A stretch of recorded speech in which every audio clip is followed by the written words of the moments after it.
Hey little guys, Jeff from Tech here. Today I'm going to be starting a new series. We don't know if we're going to keep this series or not. We're just going to see how the first few videos do.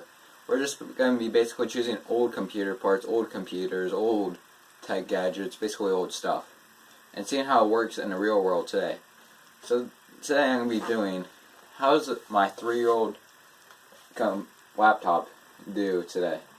What we're going to be looking at today is the Dell Inspiron 3521. Now this is a 3-year-old laptop. It suits me fine still today, but I'm going to show you guys how it works, but I also made some minor tweaks to it.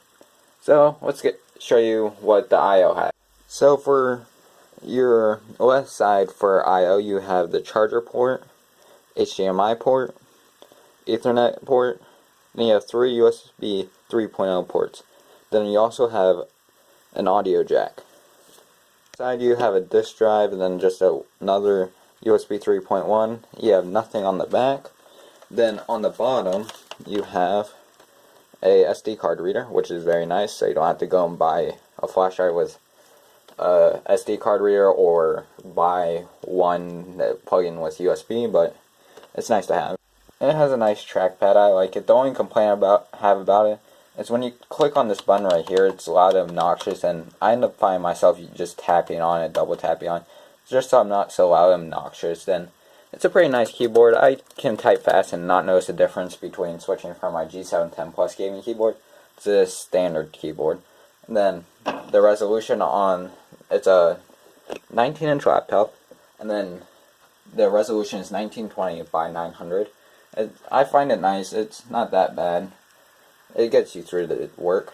Now, the minor tweak that I made is I put in the SSD and took out the hard drive.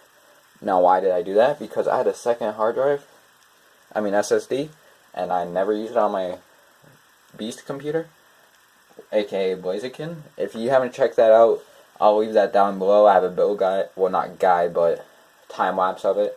And then also, I have I'm building my mom a computer, and to save more money, and she's just gonna be gaming. She doesn't really do YouTube or anything else, so she'll get by with a hard drive. It might boot a little slower and load a little slower, but she'll notice the difference because she's using oh boy, feel bad for her. She's using an APU clear back in the day. Those are old, man. So now let's see how fast this boots up. It boots up like 20 times faster than it did before when it had the hard drive. But I think it boots up pretty fast for now what's going on. Oh, let me try again. Now hit F12. I have to change the boot settings, so it doesn't even read the SSD. Oh boy. Oh, I'll get back to you guys on this. That's what I'll show you, but here's my SSD. It's very nice, easy to slide in.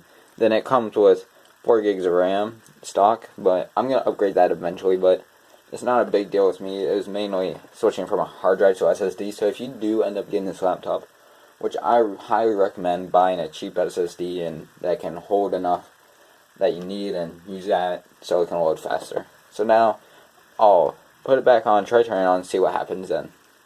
Again, it just can't unplug very easily, so let's just turn on, show you guys how fast it turns on. Turns on, like I said, like 20 times faster than it did with the hard drive, so really recommend it.